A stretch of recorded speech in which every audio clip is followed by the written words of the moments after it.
บักม่วงอยากได้อยากได้อยู่เด้อุ๊ยเขาได้แล้วเขาได้บักม่วงแล้วมึงเอาบักม่วงกูคืนมาเฮ้ยมึงเอาบักม่วงกูคืนมาดูนี่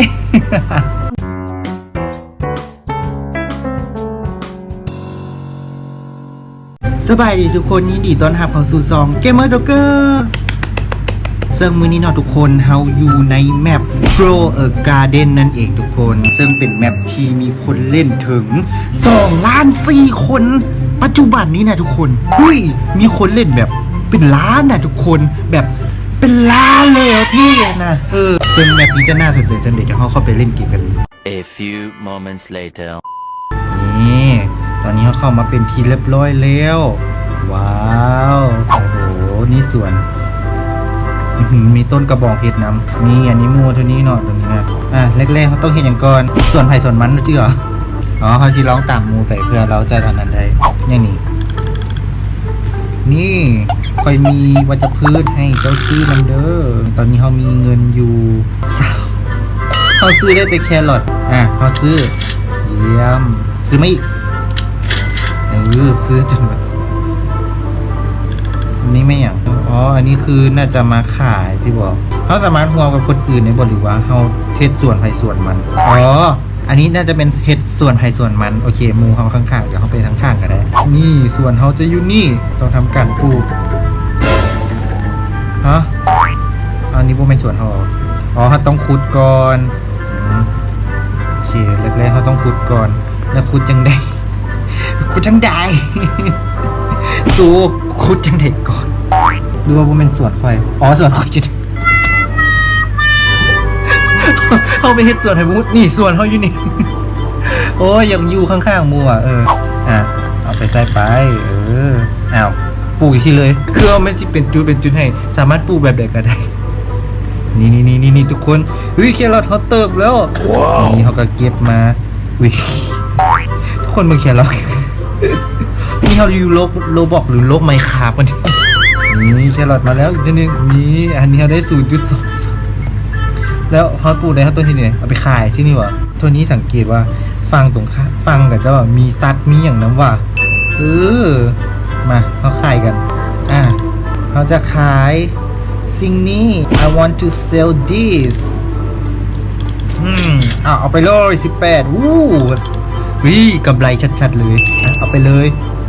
ลูกนี้ใหญ่เว้ยค่อย30ไปเลยว้าวขอบใจหลายลุงมาลุงเขามาซื้อต่อวันนี้นะมาจะอยากซื้ออย่างวะแค่หลอดเขาซื้อไปแล้วเนาะทุกคนต่อไปเขาจะซื้อสตรอเบอรี่ดีป่ะเอาเท่าที่มีก่อนเขาจะซื้อนี้มา5 อันแล้วกัน1 2 3 4 5แล้วเขาก็จะเอาไปปลูกกันแล้วเขาก็จะมาให้เป็นกำไรเบอร์อะไรอย่างนี้โอ้โหอย่างนี้มันคืออย่างนี้มะเขือแช่แข็งบอกโอ้โหส่วนมึงแบบเข้าไปได้บอกเข้าไปได้นี่เขาสามารถเก็บได้ปะเก็บบัวได้แต่คันเขาเก็บได้น่าจะต้องได้จ่ายโลบัคให้ต้องบึงส่วนกับเจ้าสิส่วนเขากับส่วนเขามันคือคนละโลกกันเลยวะตอนนี้เขาได้แค่หลอดมา5 อันแล้วเขาบนตรงยานเขาจะขยายฟาร์มเขาให้ดีแค่เราใส่1 2 3นี่เดี๋ยวนะก่อนมาใส่4 5เฮ็ดเป็นระบบระเบียบหัวนี้รู้สึกว่าแบบนี่อันนั้นก็ใหญ่แล้วหัวนี้แบบเบิ่งดูสิได้เท่าไหร่หัวนี้เขาได้ 0.36 ว่ะทุกคนแล้วหัวนี้ดิอย่างนั้นนะเขาได้เมล็ดมันมาอีกทีนึงเขามาสร้างกับไรต่อปลูกหลังจากเขาซื้อแครอทแล้วเขาสิไปปลูกสตรอเบอรี่กันก็จะขยายสวนเขาไปเรื่อยๆทุกคนจากนั้นเขาก็เอามาขายนี่เขาจะขายให้ลุงเห็นบ่นี่แครอทหัวใหญ่บ่นี่โอ้แครอทหัวใหญ่ขนาดเลยเขาอยากขายสิ่งนี้นะลุงจะให้ราคาเขาเท่าไหร่ขอเบิ่งก่อนเด้อค่อยให้34เลยว้าวลุงแล้วหัวนี้เด้ค่อยขอเบิ่งก่อนเด้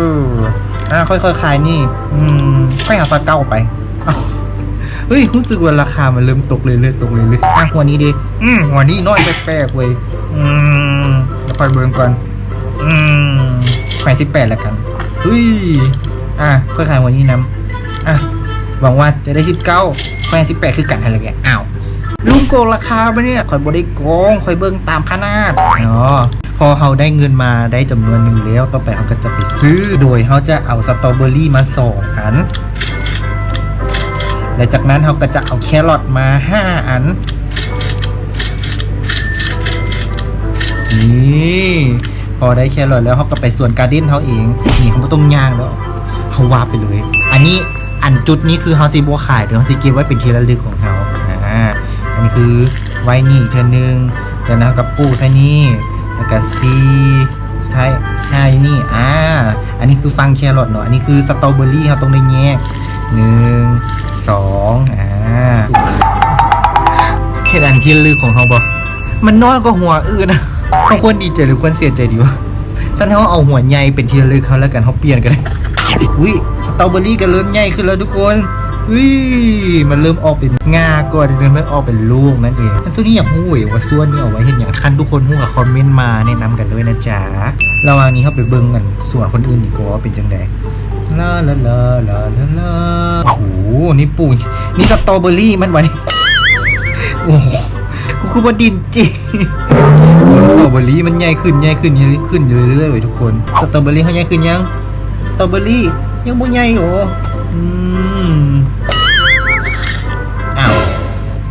ทุกคนไม่ต้องคอมเมนต์เลยเดินตัวนี้ฮู้แล้วตัวนี้นะสตรอเบอรี่ซื้อมานี่กำลังออกช่องามๆเลยกูไปขุดมันสักกันโอเคยังน้อยก็ได้ฮู้เนาะว่าส่วนมันเอาไว้เฮ็ดหยังยังน้อยก็เป็นบทเรียนไงแล้วถ้าซื้อสตรอเบอรี่มาทดแทนก็ได้ที่เป็นหยังเนาะเขาซื้อไว้แล้วเขาบ่ฮู้ว่าส่วนเอาไว้หยังกะอันเท่ากับอันก็ไส้เพื่อที่เขาจะได้ฮู้เด้ว่านั้นสตรอเบอรี่ใหญ่ขึ้นแล้วทุกคนเดี๋ยวจะเก็บสตรอเบอรี่คือเขาสามารถเก็บได้เรื่อยๆว่ะหรือจังไดแต่ว่าแครอทคือเก็บได้แต่ครั้งเดียวนั่นเองลุงเขาขายอันนี้เขาขายสตรอเบอรี่ลูกนี้ลุงให้เท่าไหร่ให้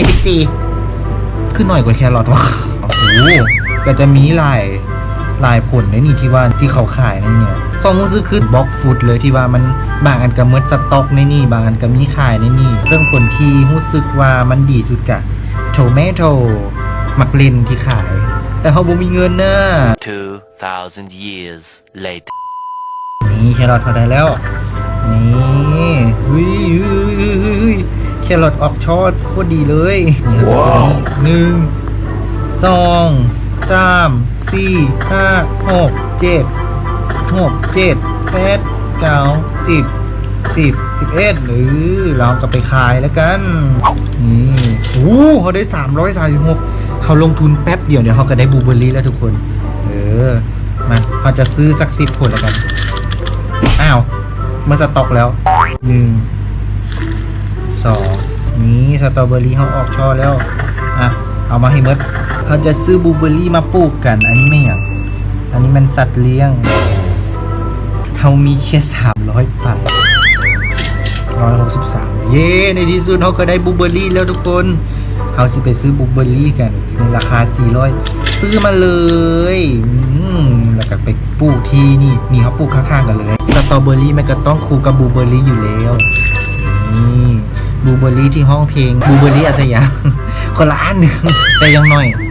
คันเบิ่งในระยะยาวมันก็ดีกว่าแครอทคือมันได้หลายแต่ว่ามันเก็บได้ครั้งเดียวแต่ว่าคันเป็นแบบนี้มันสามารถเก็บได้เรื่อยๆเงินมันก็จะงอกขึ้นเรื่อยๆง่ายทุกคนเบิ่งวิธีปลูกกับเจ้าสอนเด้สอนนี้สังเกตไหมทุกคนก็ต้องปลูกแบบส่วนใหญ่จะเป็นปลูกวัชพืชที่แบบอยู่ได้ในระยะยาวโอ้โหมันคือการฟาร์มนี่เองเกมนี้นะนี่เขาต้องเอาบลูเบอร์รี่ไปขายให้มันแล้วกับปลูกหมักโมปลูกหมากมังกรอีกโอ้โหนี่คืนเควสประจำเขาว่านี่เงินเขายังบ่มีซื้อเลยขอหมักไม้เลยดูสู้ขั้นสู้ใจดีขอหมักไม้เลยมีฮอดต้นไผ่มีฮอดโอ้โหมีสวนสวนเพิ่นนี่ใหญ่มีฮอดว้าว ดยอดเลยทุกคนมักม่วงอยากได้อยากได้อยู่เด้อุ๊ยเขาได้แล้วเขาได้มักม่วงแล้วเราได้มักม่วงแล้ว มีคนย่างตามเราทุกคนเฮ้ยมึงเอามักม่วงกูคืนมามึงเอามักม่วงกูคืนมาเฮ้ยมึงเอามักม่วงกูคืนมาดูนี่ตอนนี้เถอะโอ้โหมักม่วงขายโอ้ยมีคนแล้วอะไรย้อนไอ้ตัวนี้จ่ายเงินลากมักม่วงกับเจ้าเอาของกูมา bro ขอโทษแล้วกันเขาขายเขาอยากรู้ว่าราคาเท่าไหร่เขาอยากรู้ว่าราคาเท่าไหร่อันนี้นะโอ้โห20,000 บาทyou know นี่เขารักของคนอื่นมาขายด้วย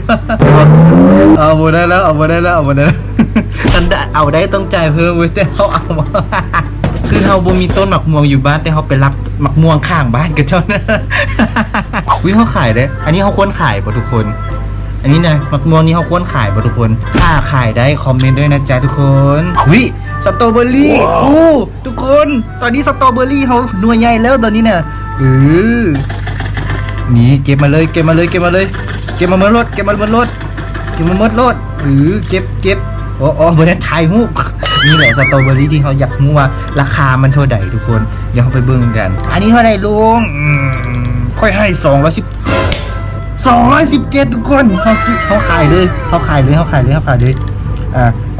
บเลยเอาไปเลยแต่ตอนนี้อยากรู้ว่าคอมเมนต์จะให้ขายมักม่วงหน่วยนี้บอนี่ทุกคนคิดว่าทุนนี่รักมักม่วงกระเจ้ามาแล้วแต่ทุนนี้ควรขายมักม่วงนี้บอคอมเมนต์มาด้วยจะได้รู้ตอนนี้เขาขายอันที่เขาอันนั้นไปก่อนทุกคนหรือว่าเขามาป่วนกับเจ้าบอกเติมโลบักมาแล้วก็ไปรักมักม่วงของแม่งเลยโอ้โหสตรอเบอรี่แครอทสตรอเบอรี่ช่วงฝนตกนี้น่าจะเป็นช่วงที่หมักไม้มันอุดมสมบูรณ์ที่สุด